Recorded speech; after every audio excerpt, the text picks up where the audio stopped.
Most people hear the words defensive position and picture standing for hours in a kit, digging trenches, or some kind of last stand fantasy.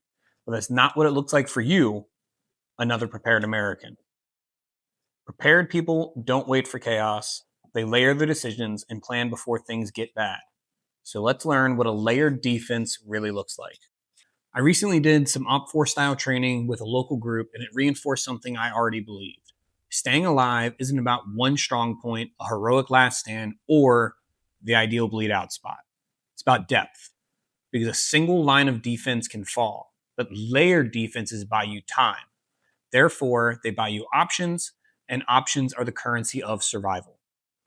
Whenever I'm looking at making a layered defense, I like to think in three security zones. Not because it's tactical or flashy, but because it forces you to think proactively instead of reactively. Let's walk through them. Zone 1, the outer layer. Zone 1 is your largest area, and because of this, it is your hardest to control. This isn't your house, this isn't even your house to your garage. This is your area of influence. Roads, trails, intersections, tree lines, access points. You don't defend Zone 1 in the traditional or movie climax sense, but you can absolutely shape and influence it. Therefore, the goal here is early detection, predictable movement, and information. All of these things put together are going to buy you more time and give you more details on possible threats in your area. Passive measures matter here. Things like natural choke points, route denial, regular patrols, cameras or optics where legal and appropriate. Of course, I have to say that, but using drones is going to be a huge win on this scenario. Not because you want to fight, but because you want a warning. Time is your defense in this zone. Zone 2, the decision point. Zone 2 is everything within eyesight of your home, base, HQ, whatever you want to call it. This is where things change. Your reaction time shrinks, your margin for error tightens. Graphic I have here, you see that it drastically reduces in size compared to Zone 1. This is the layer where you ask the hardest question.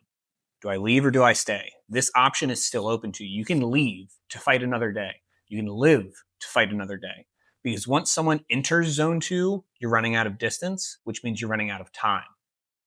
All right, so this is where observation posts make the most sense, hardened positions matter, and known distances matter. So being able to have a pre-planned reference point in the form of range cards with known distances and directions are vital to these positions. And I plan on doing a down and dirty range card, short or something like that, a reel or whatever, so you guys can see how to make a range card, what goes into it. Remember, this isn't paranoia, this is multi-layered preparedness. A hunter does the same thing in his hunting blind to know where his potential shots are. You're doing the same thing here. Uncertainty kills confidence. Be certain of your sectors and always make sure they're overlapping. You want overlapping sectors in this defense. You want everyone working together. And that's why you can see there's multiple home sites in my graphic. So the key points most people miss is if you haven't planned Zone 2 ahead of time, you won't suddenly think clearly when adrenaline hits and there's people encroaching on your property in this, what your given scenario for the end of times, end of law, whatever. This is pretty serious stuff, an extreme scenario.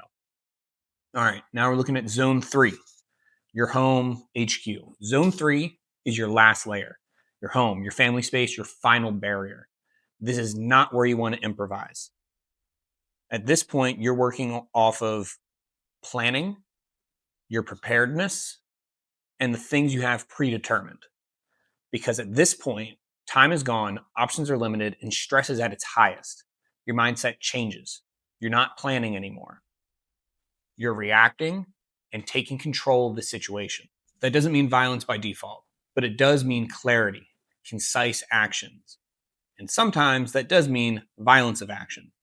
If you can afford a safe room, go for it. Run drills with your family. Practice, have a predetermined place, the same way we would do a fire drill plan. Sometimes you can use it as the same thing. If the house gets overtaken, we retreat to the garage or we retreat to this neighbor, or whatever. If you need an exit, plan it early. If retreat is impossible, then your counterattack needs to be decisive. And this is where that violence of action comes in. Zone 3 exists to protect life, not stuff. We can always get more stuff. We can grow more food. We can raise more livestock. We need to slow this down because real preparedness rarely looks like any of this stuff playing out fully. Most defensive plans never reach zone 3. That's the point. Zone 1 and 2 are thought through so much and they're done properly and executed correctly.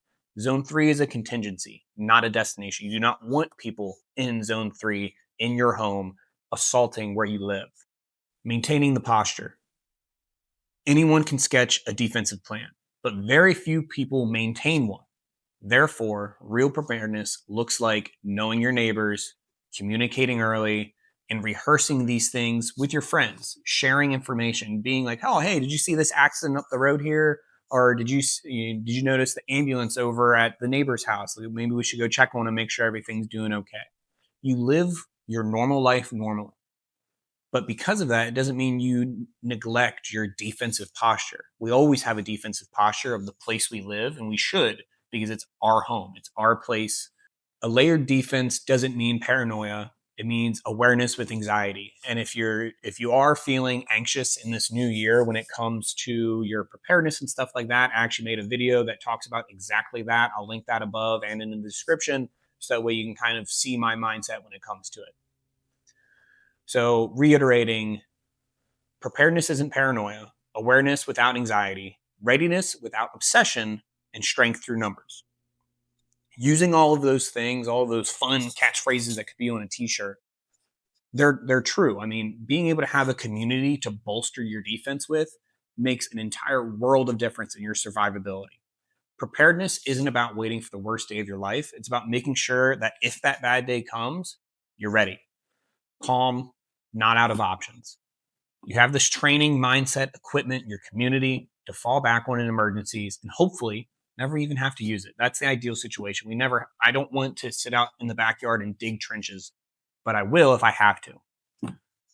If this helped you rethink what a defensive posture means as a civilian, let me know in the comments. Of course, more training, mindset, and real world preparedness videos are coming this year, as always.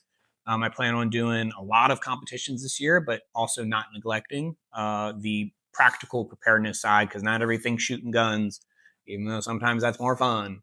But yeah, overall, that's the defensive posture video to kick off 2026. I hope you guys enjoyed it. Please let me know if you did.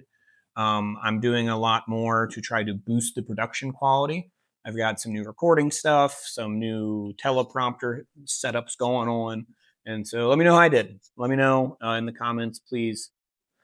Yeah, I think that's everything. So as always, stay hydrated, stay strapped, and stay blessed, guys. Thank you.